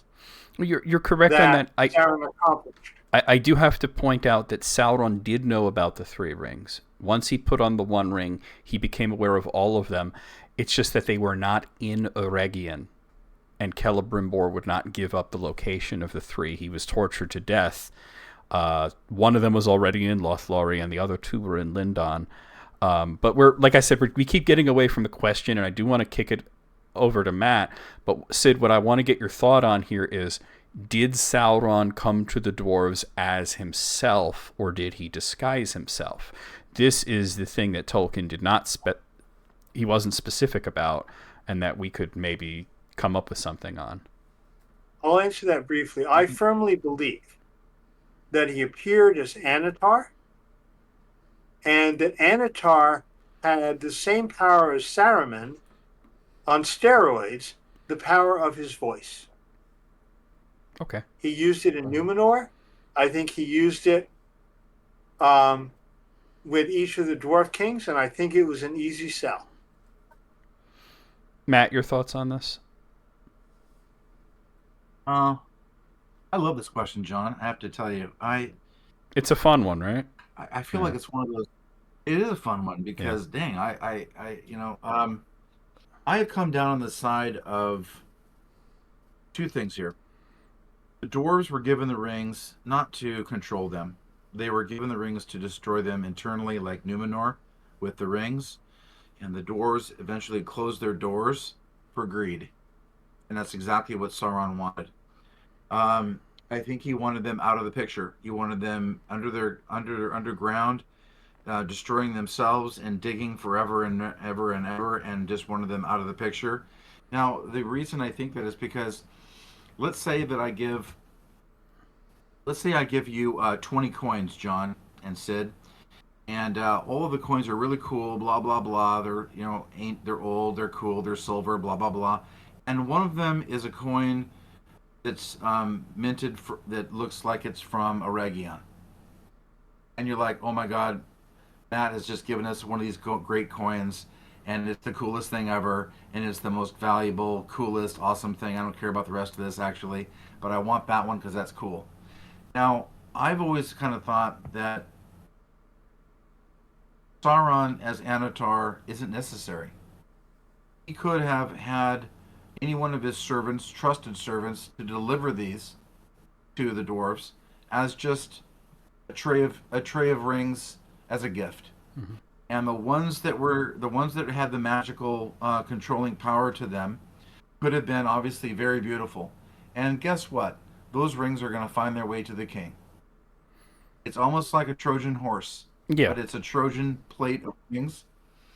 And he knew that the rings would, because of dwarves being the way they are, were going to actually then give the most powerful ring, the one that had the mojo going to it, was going to find its way to the king, and the king was going to want it, and it's beautiful, and boom, there you go, praying mantis, you're ensnared, and the flag goes bye-bye. And that's all it Okay. took.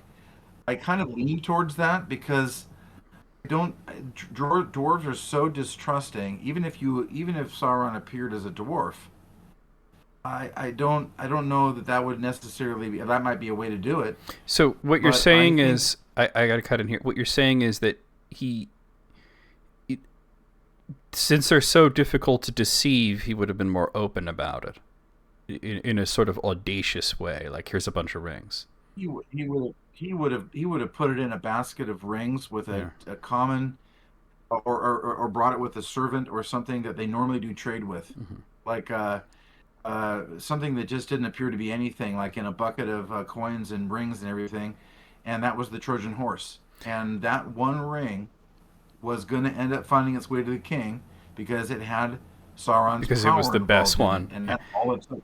Yeah. The I like the idea because it sort of brings up what I was going to bring up next is during the Lord of the Rings, we the Council of Elrond specifically, we are told by Gloin of the events at Erebor, and that an emissary of Sauron, who may have been one of the Nazgul, or it may have even been the mouth of Sauron. It certainly was somebody that called Sauron, arrived there and spoke to Dain, the king under the mountain, for the location of one Mr. Bilbo Baggins. And, of course, Dain did not give up Bilbo. But what was interesting was that this emissary was extremely honest about motivations, saying that they were specifically looking for a ring that Bilbo had. Now, they didn't say that it was the one ring. They just said it was a trinket that Sauron fancied, just something that he liked and he wanted back.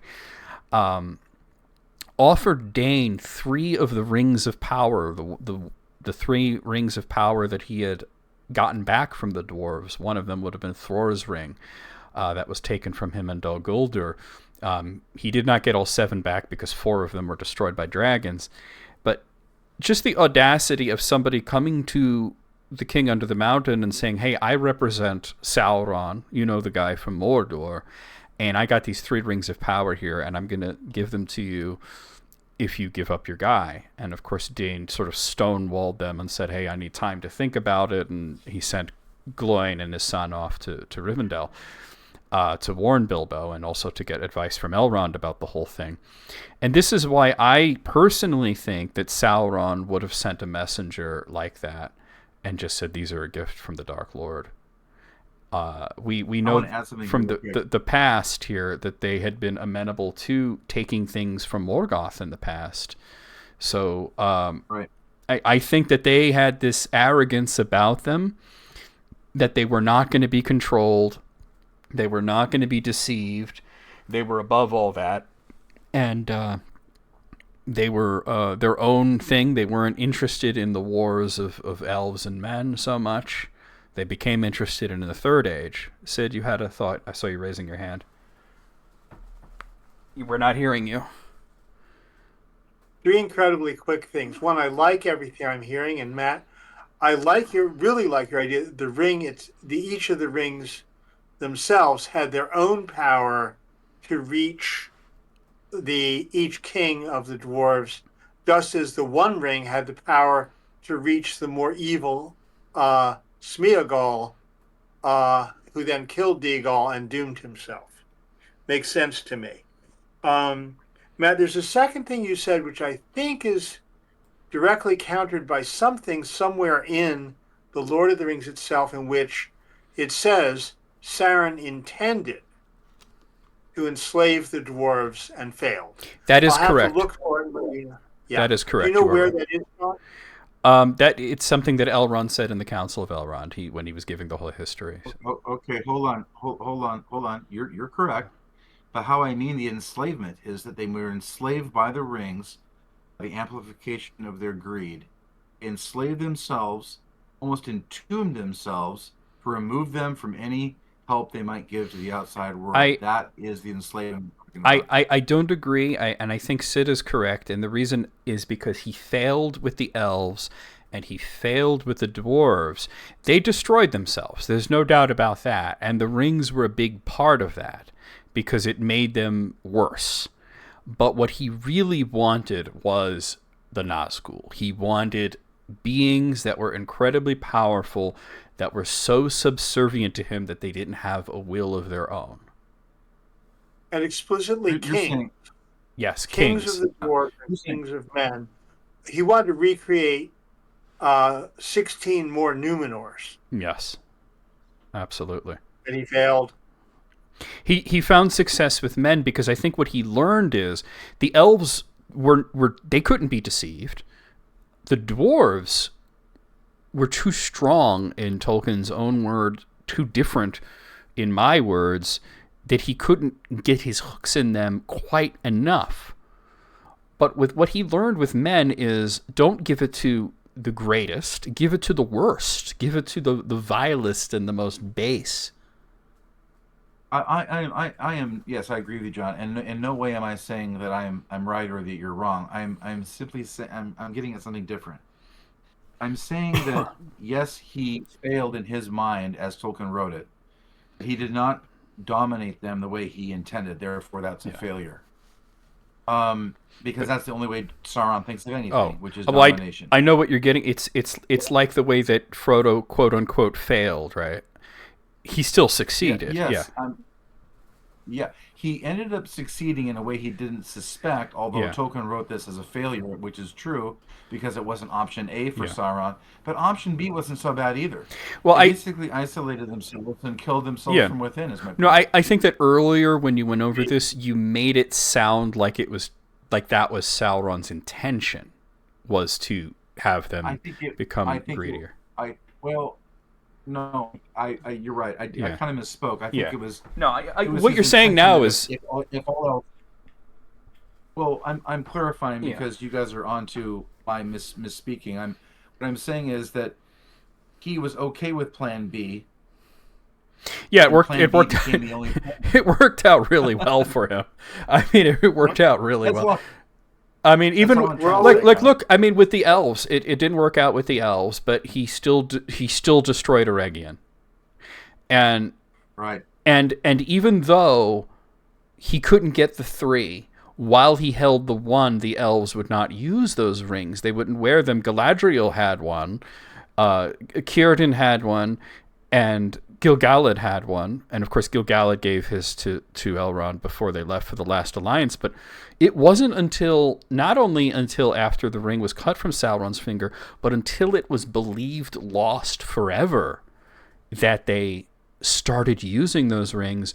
Lothlorien wasn't held up by the ring of adamant at that point. It was held up by the Elisar that Celebrimbor made.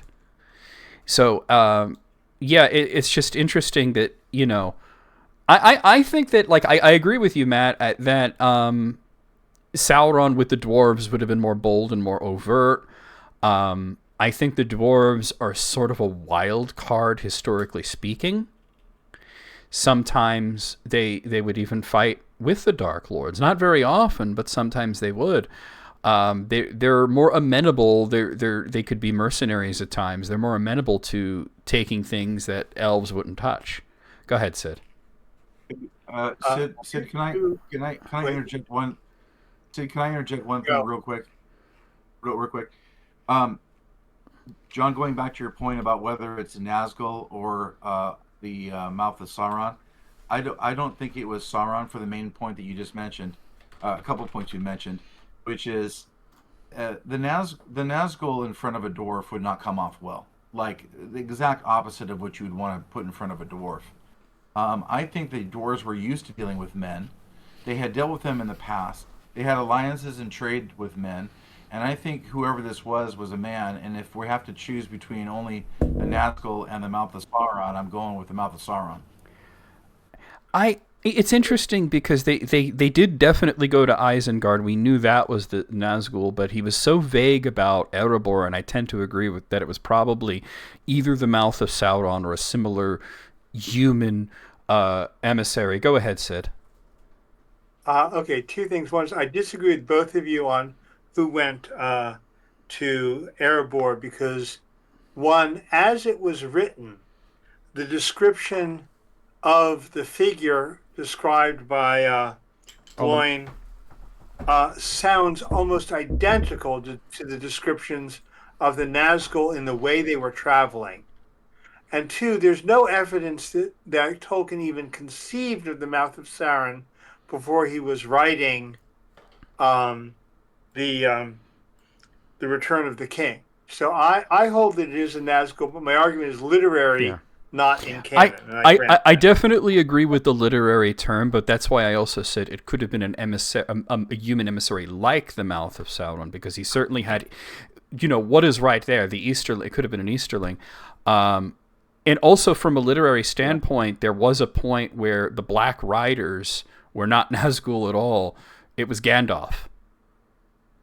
Early on, when he was writing Book 1, the scary Black Riders was just Gandalf with a black hood on, So the evolution of The Lord of the Rings is very, very, very bizarre because he started writing it very early before The Hobbit was even formed. I'm going to ask you to keep going, Sid, while I bring up that passage from the description of the emissary, because I'm curious as to the exact wording. Sid, can I ask you a question? Of the Black Rider who met Farmer Maggot. That's why they seem so similar to me. Literarily, I think it was an illusion. The other thing I want to say, though, is to put a slightly humorous turn on all of this. Sauron didn't get what he wanted with the dwarf kingdoms, but he sure was pleased with the result. Oh, absolutely. Like I said, it might not have been his plan, but it kind of... There's a meme out there where... it's like this sort of smiling face, sort of coy smile, and it says, everything turned out better than expected. Except for Sauron, it would be, everything turned out worse than I had hoped, How about, you can't always get what you want, but if you try sometime, you might just get what you need. Oh, you did not just quote the Rolling Stones at me. We're talking about the meeting with Dane in around... Yes. In about 29... I have it in front of me. 2970. I just want to get 75? Yeah. You have the Third Age? Are we talking about Dane in about 2975 of the Third I don't know why you're throwing years at me. Like I said, I already have it up in front of me. All right, so here it is. What's the year that they made? I don't know I have the book. I don't have a calendar here. Let me read it. Oh. Then about a year ago, a messenger came to Dane, but not from Moria, from Mordor, a horseman in the night, who called Dane to his gate. The Lord Sauron the Great, so he said, wished for our friendship. Rings he would give for it, such as he gave of old. And he asked urgently concerning hobbits, of what kind they were and where they dwelt. For Sauron knows, said he, that one of these was known to you on a time. So the description is just a horseman. It doesn't say Black Rider or anything that lets you know what this guy knows. And also, it's interesting that he says, I will give you rings like I did previously. The other thing is that the Mouth of Sauron is the only one that we know that uses that term, Sauron the Great. I mean, Gandalf uses it sort of derisively at one point, but what Aragorn says later is that Sauron generally does not let his minions call him that. I think that if it was the Nazgul, they would have said something like the Dark Lord or the Lord of Mordor. Somebody once tried to gotcha me once on this because I said the Nazgul never really say the word Sauron. They said, well, no, when they came to Frodo's house and they were banging on the door, they said, open in the name of Sauron. And I brought up the passage. I said, no, open in the name of Mordor. That's why I don't think it was a Nazgul. I think that, and that, you know, we know the Nazgul came to Isengard, and their questioning of Saruman and their questioning of Wormtongue was very different. Much more aggressive. They weren't offering anything. They were making demands. They were just more overtly evil. Whereas this almost seems like a diplomatic sort of overture. I think this is one of those 60-40 kind of things. I don't think that Sid's wrong at all. His literary interpretation is right. The literary interpretation can't be denied. That's absolutely true. No, yeah, but the other parts of the passages that make sense also give it, in my opinion, just give it a little bit more weight. I don't think it's a slam dunk, but it just seems like the words that are used, the connotations that are used, this is later on in the Third Age where the Nazgul are way beyond creepy, and you know, this doesn't feel like that kind of interchange of communication. It feels like more of a man in a cloak on a black horse to me. But like I said, they don't say black horse. They don't say cloak. They just say horseman. You know. So it's really open. And I gotta have to say that like the Mouth of Sauron was probably not the only one of his kind. You know, it could have been a black Númenórean. It could have been an Easterling. It could have been a Haradrim. Go ahead, Sid. He lived. Didn't the Mouth of Sauron? Didn't it say he had lived hundreds of years, which to me implies that Sauron had given him one of the rings he got back from the dwarves, and was trying to create a new Nazgul. That's what I've thought about. He didn't say that. No, what it was said was in the narrative voice. It said that he was very old and he had forgotten his name. Sauron did have 12 rings, but we know that he held them himself because in one of Tolkien's letters he said that all 12 of the rings that Sauron held perished with him when the tower fell. It also says in the passage, though, that he held the rings, he gave the rings to a mortal to enslave them, and then took them back to keep control. Yes, that's how he even controlled the Nazgul. But he couldn't have. I have to take a 2-minute break. I'll be right back. We only have 3 minutes left, but I just wanted to say he could only do that with the one ring, though. Without the one ring, he can't control them. Gotcha. Okay, go ahead, Sid. Matt, I think that I think that we're in agreement here that whoever it was that showed up at Erebor was probably mortal, was probably alive. Yeah. I go down that way on this in the end, even after talking to you three about it. Yeah. Because a lot of what even Sid is bringing up still can be answered by a human horse riding guy with a cloak on. Yeah, I mean, all we get is horsemen. Let me go further while Sid's gone and just see if there's any other kind of clue in the text here. This was the very beginning of the Council of Elrond. I do have while you're looking for that, I have just I have one it. thought for our audience who's listening. Well, Okay, go ahead. here's the next paragraph. At this we were greatly troubled, and we gave no answer. And then his fell voice was lowered, and he would have sweetened it if he could. As a small token, only of your friendship, Sauron asked this, he said, that you should find this thief, such was his word, and get from him, willing or no, a little ring, the least of rings, that once he stole. It is but a trifle that Sauron fancies, in an earnest of your good will. Find it, and 3 rings that the dwarf sires possessed of old shall be returned to you, and the realm of Moria shall be yours forever.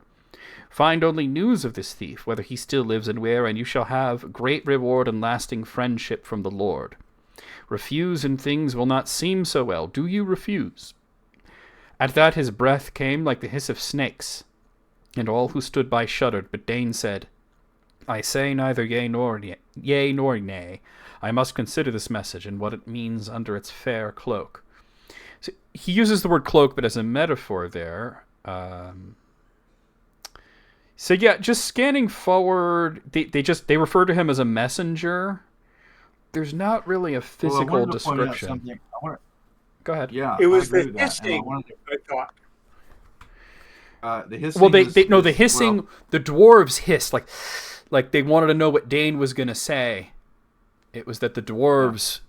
I wanted to point out one thing though that John and Sid both said. We're talking back and forth, and that is the passage. I think also reads that Sauron, by the dark arts, was able to keep the mouth of Sauron alive for years, way past his normal amount of time. And I've always interpreted so that as being that the mouth of Sauron was a necromancer. I interpret it the same way. I also interpret that he was glazed a little bit by Sauron with his some powers to keep him going. I don't think he was quite I don't think he was quite a Nazgul, but I do think he was probably a black Númenórean, and I do think that he was enchanted. He was given magic power from Sauron. And I think that made him very, very old. And I think that means that he could have had a more human presence, a more diplomatic presence. The passage that you just read is very diplomatic. It's really we're out of time. Above kind of the station. We're out of time here. Okay. Okay, so that was the last thing, so we can just do final thoughts here. Sid, you're raising your hand, so final thoughts here. Final thought. That snuck up on me. The mouth of Sauron. Can you hear me? Yeah, no, I was just saying the alert, that time was up, it snuck up on me. We lost track of time there. Final thought. The mouth of Sauron got long life, and there's a point where Gandalf says, only the great rings give long life. Only the great rings give long life, as of what he was referring to in that was that the lesser rings did not give long life. Not that it is the only method by which somebody's life could be extended. Durin the Deathless lived to be 2,500 years old. That's very old for a dwarf. 10 times their lifespan. Yeah. Well, but I believe by the other thing we didn't mention about dwarves is Tolkien specifically says that when Ali created the dwarves, he knew the world was dark, would be dark, and he made them tough and enduring. Mm-hmm. So that was part of where the resistance to the ring came from. The other part is they were never corrupted by Morgoth in their minds the way men were. So they weren't nearly as inclined to evil. Yeah, they were inclined to what Tolkien called the dragon sickness. And he did specify that the source of the dragon sickness was Morgoth, but that gold in and of itself was not evil, but it could lead to evil. And somebody pointed out on Quora, I didn't think about this till just now, but that Tolkien has a very gold bad, silver good sort of mindset. You see that a lot, that silver is almost always depicted as better than gold, even with the two trees. The elves like the silver tree more than they like the golden tree. The stars are silver and incorruptible. The moon as well. Yeah. Mm-hmm. Interesting. Well, I mean, okay, so plugs. Let's go around the table here. Matt, what? Go ahead. Plug anything you got. Are we done now, or We are. I had something Yeah. to plug related to? Yeah, we are done. I wanted to talk a little bit about the Rings of Power. Oh, the TV show. Okay, so keeping in mind that I haven't seen the final episode and that Sid has seen none of it, go ahead. Oh no! In that case, I will not. Say Yeah, anything. yeah, because I'm going to watch the final the season finale on Saturday. So I will just say there's a couple elements to it that you will notice that the producers of the show into something that is very carefully done and very, very cool. They did it the right way. Yeah. I've noticed it throughout Oh. the season. I will say that because people always ask me, well, what do you think of it? And, season 1 was, I thought it was pretty good. It was flawed, but it was pretty good. Season 2 is really good. They really did a good job. And I noticed a lot better. There are a few things, like there was that rumor going around that the Tolkien estate would have given special permission to use limited amounts of the Silmarillion. There were a few things that happened in season 2 that I was like, yeah, I see where that happened, because that was not in the Lord of the Rings. Well, I want to give it away. I'll just say there's an element of Sauron's power that is very cool, very coolly done, very, very coolly done. So plugs on things. Yeah. I would just say. Oh wait, but real quick, before you start, man. You said earlier about him controlling, and in the previous episode there was that part where he just sort of made all the elves stab each other, and that's what you made me think of when you said that. He goes way beyond that in this episode. Okay. It really is totally Sauron's kind of power, and what I love about it is just the fact that Game of Thrones and all the other stuff we've seen, Sauron walking around, being immortal and being acted by this actor. I can't remember his name. It's Charlie. Charlie Vickers is his name. You wait. Hold on. We got no audio from you all of a sudden. There we go. Okay. Saying, can you hear me now? Yes.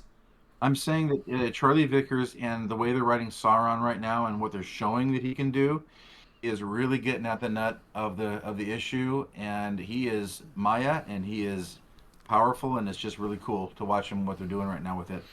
I will just say that I'm on Quora myself as Lore Master, and link in the description. We all together. Sorry. I was just saying link in the description for people watching on YouTube. Yep, link in the description. Thank you. And we the leadership team, or who you're watching tonight, John and Sid and I are the leadership of what we call on Quora as the Nine, and we have I don't know 200 or 280 years of total combined experience. 3 of us have 133 years of experience. So thank you for tuning in. It's got to be a lot more for all 9 of us, right? It's like 290. Yeah, so it's got to be pretty up there. Also loremaster.com. Yeah, loremaster.com, and we are going to be in about 2 or 3 days. I'm going to get notice that we are up and running as our research consortium, writing consortium, and consultancy. So we're almost there. By the next show, I'll have something big to announce. Sid, plugs, or just final thoughts. Sid Kemp. I'm in 2 places. On Quora, I'm Sid Kemp with 11,000 answers, 6,000 of them about Tolkien. And I also write Tolkien fanfic on Archive of Our Own, known as AO3, as Sid Kemp. And if you want to find out what I think happened at the end of times, as opposed to Dagor Dagorath, read Remembrance of All Things. It's a 10-minute read. 4 of the stories I have out there can be read in 10 minutes or less. If you want a longer one, you can find out what happened to the Entwives, as I see it. And I tend to be very positive and optimistic. Enjoy. Oh, there was one in the TV show. Said they showed an Entwife. There was a couple, a male and a female Ent, and their depiction of the Entwife was interesting because it was just like an Ent. She just had flowers all over her. What was her name? It was like Winterbeam or something like that. Do you remember, Matt? It was something with winter in it. In my story, Quickbeam gets a bride at the end of time. Oh, nice. So go read it. Underrated character. Everybody remembers Treebeard. Very few people remember Quickbeam, who spent just as much time with Merry and Pippin. Long, cool woman in a black dress. Long, cool woman in black bark. Right? Long, cool Entlife in dark bark. Well, yeah, I mean, if Galadriel could foresee that she would meet a Treebeard again in Beleriand, then certainly we could foresee the Entwives returning at some point, right? Why not? Yeah. And Tolkien was interesting because he never really answered the question. He never really said if they died. He said, "I fear they may have died." But he was leaving it as a mystery. He was leaving it as something that people like us could say, well, here's what we think. And it's not the definitive answer. It's just our answer. And I think he wanted us to be writing fanfic. Absolutely, absolutely. I know that it's interesting because the Tolkien Estate's website has a very anti-fanfic bend to it. They don't agree with it, and okay, maybe they don't agree with all the stories about Sam and Gollum kissing or whatever it is that people write out there, but Tolkien certainly wanted people to finish his story. And last episode we talked about this. I even brought out the letter where he said specifically other hands and minds. So yeah, we're all pro fan fiction here, even if it is the weird stuff where everybody's making out with everybody else. Well, we're pro fan fiction, and we're trying to honor the Tolkien's estate by developing his thoughts, putting things together. I have nothing against Simon Tolkien. I think I have nothing against him. I think he's doing a fine job. But honestly, there's a lot of people out there who know more about his grandfather's work than he does. Yeah. So we're just kind of trying to do our best and do it the right way, as opposed to going down crazy rat holes all the time. Although we go down some of our own passages here and there, but we're trying to do it the right way and trying to do it in a way that's honorable. Absolutely. I mean, like I have a fanfic that I've kind of put aside for a little bit because I kind of got a little bit stuck on it, but I'm going to return to it at some point. And my thought was, here is an event that we know happened, but we don't know the story of. So how would I tell that story? That's sort of my approach to fan fiction. Whereas Sid's approach is more as, here's something that I hope will happen, which I think is equally good. And I know Matt. My approach sometimes is, well, if we know more how big Morgoth is, then his snakes might be. Yes, exactly. Exactly. You start with that square cube law, and I need like the glasses that Homer Simpson had when he was on jury duty, where it looked like he was awake but he was actually sleeping. I need those glasses. Thanks, John. Well, like I said, and I'm sure that when I start going on about linguistic stuff, there are some people that are like, "Oh, here he goes again."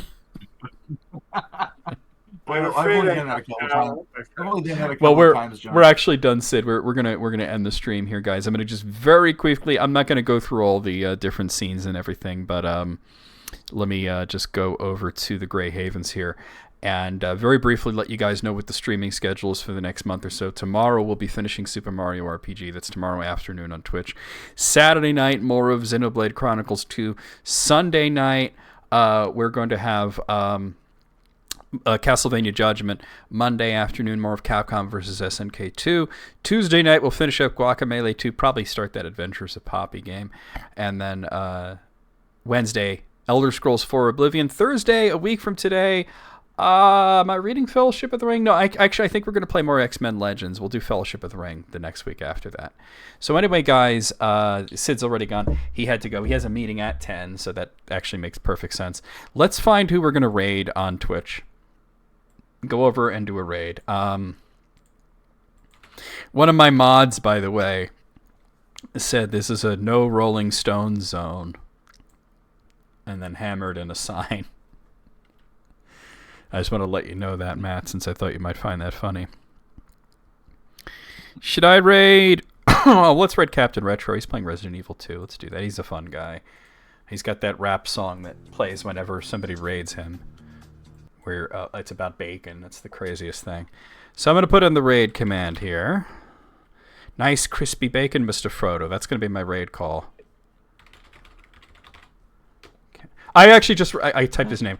I was trying to type Captain Retro into the command, and I typed Captain Frodo. This is where my mind is right now. All right. Let's do that. We'll use the goose. Nice crispy bacon, Mr. Frodo.